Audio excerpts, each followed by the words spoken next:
নমস্কার, শুরু করছি আবার নতুন একটি পডকাস্ট। আমার সঙ্গে রয়েছেন শুভঙ্কর শাস্ত্রী মহাশয়। আচ্ছা, আজকে তার থেকে আমরা যে জানবো যে বিভিন্ন রকম মানুষ যে জব করে, এই জব ক প্রকার এবং কি কি? জবকে সাধারণত তিন প্রকার হয়। আমরা জব যখন করি বিভিন্ন মালার আমরা যেমন রুদ্রাক্ষ মালা, তুলসী মালা, যে যেরকম মালায় করছে, করমালায় করছে। প্রথমত জব সাধারণত তিন প্রকার হয়: মানুষ জব, বাচিক জব, উপাস্য জব। প্রথম, তারপর জব আমরা কিভাবে করব? মনে মনে জব যেটাকে করা হচ্ছে সেটাকে মানুষ জব বলবো। বাচিক জব কোনটা? মনের থেকে একটু সাইলেন্ট, একটু জোরে করে সেটা যখন জব করা হচ্ছে বাচিক জব বলা হয়। আর উপাস্য জব কখন?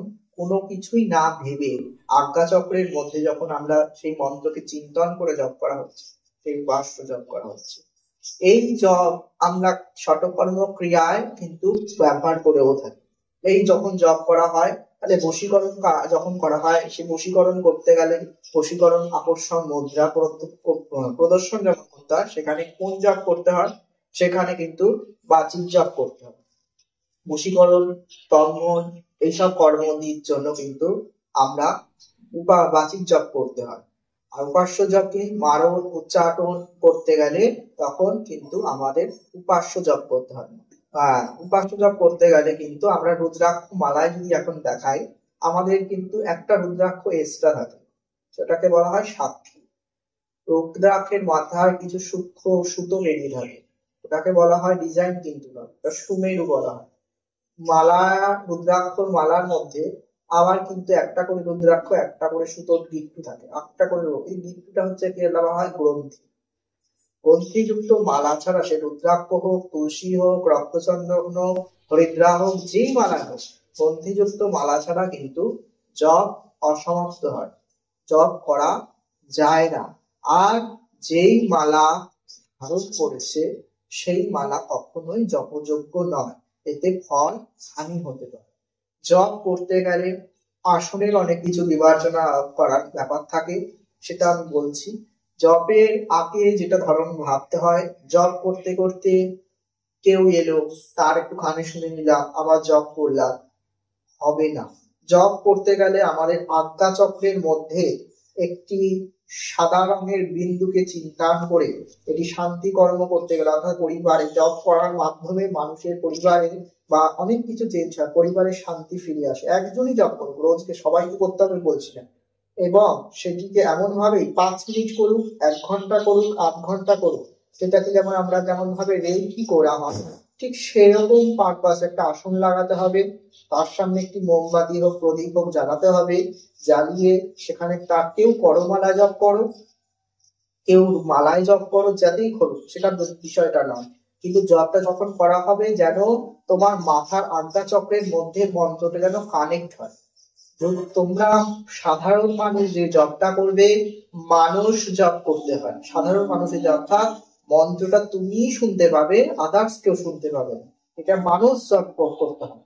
লোক দেখানোর জন্য আমি দিনে 10 বার, অনেকেই দেখি বিশেষ করে বয়স্ক বুড়ো বুড়িদের ক্ষেত্রে সারা দিন তুলসী মালা জপ করছে, এতে ফল কিন্তু হানি হচ্ছে। ওনারা বুঝতে পারছেন না যে তারা দিকে মরার সময় ভুগে মরছে, বলছে কেন করছে? ওই পাপের ফলে মরছে। ঠাকুরের নাম বলে ঠাকুর তাকালো না, ঠাকুর তাকাবে না, ঠাকুরের নামে কি ভণ্ডামি করেছে, ঠাকুর তাকাবে না। কারণ জপ করতে গেলে শুদ্ধাচারে, নিষ্ঠাচারে বলছেন ভগবান। সেখানে গীতা পড়েনি তো যে আমার 1 মিনিট এক মনে যাকুক, কিন্তু যেন সঠিক ভাবে করো। আর মালাকে সে যেই মালাই হোক, মালটা রাসস্থলিতে রেখে, তুলসী মালা যেমন রাসস্থলী আছে, সে রাসস্থলিতে রেখে জপ করতে হয়। রুদ্রাক্ষ মালা হলেও যদি সেখানে হৃদয়ের সামনে রেখে জপ করতে হয়। এবারও আর একটা ব্যাপার আছে, জপ করতে গেলে আমরা সবসময় হৃদয় রেখে জপ করব, আবার গুরুকেও এখানে রেখে জপ করব না। গুরুর মন্ত্র সবসময় জপ হবে মাথায়, সে যেই গুরু হোক, তোমার গুরু হোক, যার গুরু হোক, বামদেবের মন্ত্র যার হোক, গুরুর মন্ত্র হবে মাথায়। ইষ্ট তোমার দীক্ষার সময় যে মন্ত্র জপা হয়েছিল, কৃষ্ণ হোক, যেই হোক, সেই মন্ত্র জপ হবে হৃদয়ে। আর যে কোনো এবার তোমার জপের আর একটা ভাইব্রেশন আছে, সেই রাশি অনুযায়ী অনেকে জপের জানে না। যদি আমাদের যেরকম 6টি কাল, 6টি ঋতু, তাই একটা দিনের মধ্যে 6টি ঋতু, প্রথমে একটু গরম উঠছে, তারপর ঠান্ডা হচ্ছে, এইভাবে কিন্তু জপও যখন আমরা করব, প্রথম সকাল 10টা অবধি যখন আমরা জপ করবো, সে মালা হোক আর করমালা হোক, নাভি দেশে রেখে হাত রেখে বা মালাটা রেখে জপ করতে হবে। যখন 12টার পর হবে তখন হৃদয়ে হাতটা উঠবে, আর যখন সন্ধ্যার পর হবে তখন মুখমণ্ডলের সামনে এসে মালা হবে। এতে কি হবে, আকর্ষণ ক্ষমতা, অর্থাৎ তুমি যে কাজে যাও অর্থাৎ লোক তোমার দিকে ইনস্ট্যান্ট এমনি সম্মোহন হয়ে থাকবে, তোমার সাথে ভালো ব্যবহার করবে। এই জপের এতটা ফিলিংস, এতটা ভাইব্রেশন। জপ করলে শুধু আর একটা জিনিস হবে না, মাটিতে বসে কখনোই জপ করতে যেও না। কোনো মন্দিরে দেখে ফেললাম হট করে বসে যাবে না, মাটি আর্থিং টানে। অনেকে দেখবে আমরা ওষুধ পুরি দিলে বলে দিই যে মাটিতে রাখবে না, কেন বলি, আর্থিং টানে। সেই জন্য একটা আসন পেতে জপ করবে। কুশাসন জপের জন্য বেস্ট আসন। কেন কুশাসনটা বেস্ট? সিদ্ধ আসন। আদার্স কোনো আসনে যাতা ভাবে করো না, সে কৃষ্ণ মন্ত্র হোক যেই মন্ত্র। আর ভগবানকে আমি একটা প্রণাম করাও শিখিয়ে দিই। সকাল করে গিয়ে অনেকে দেখি প্রণাম করে ফেলে ভগবানের দরবারে। না, আমরা যত ভগবান বৈষ্ণব ঠাকুর যাদের আছে প্রত্যেকে বলে দেবো যে অনেকের বাড়িতে কৃষ্ণ আছে, আছে, এই সব একটু জেনে করো। তাদের এতদিন জানতে না, ঠিক আছে, তাদেরকে বাম দিকে রেখে প্রণাম করবে, অর্থাৎ স্বভাবে প্রণবে বিষ্ণু দক্ষিণে শক্তি শঙ্কর চাননা গুরু রাখবে চান্নদা নিষ্ফলম ভাবে। অর্থাৎ সংস্কৃতে বলা হয় যে বামে বা বামে রেখে স্বয়ং বৈষ্ণব ঠাকুর, অর্থাৎ যেটা লক্ষ্মী নারায়ণ সরস্বতী বা যারা গোপাল যারা আছে যেই হোক না কেন, তোমার বাম দিকে রেখে প্রণাম হবে। ডাইরেক্ট প্রণাম ওনারা নেন না। যত শক্তি দেবতা যারা আছে, মা তারা মা কালী যারা আছেন, তাদেরকে জপ করার পর প্রণাম করবেন হচ্ছে ডান দিকে রেখে। একমাত্র সশরীরে যদি প্রণাম নেন হচ্ছেন গুরুই প্রণাম নেন, কারণ মৃত সবার ঘরে গুরু থেকে কিছু পৃথিবীতে বড় কিছু হয় না। এবং গুরু মন্ত্র যদি সদ্গুরু পাওয়া যায়, তোমার মানে পাপ তুমি যতই করে থাকো পাপ হয়, অনেক হয়।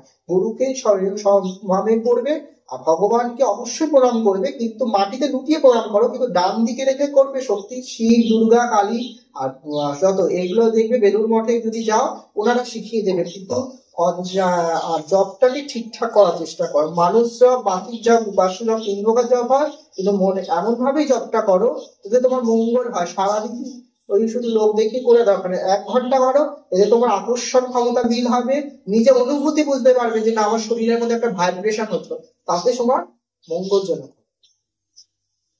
আজকে আমরা জানলাম যে জব কিভাবে করতে হয় এবং জব করার সঠিক পদ্ধতি।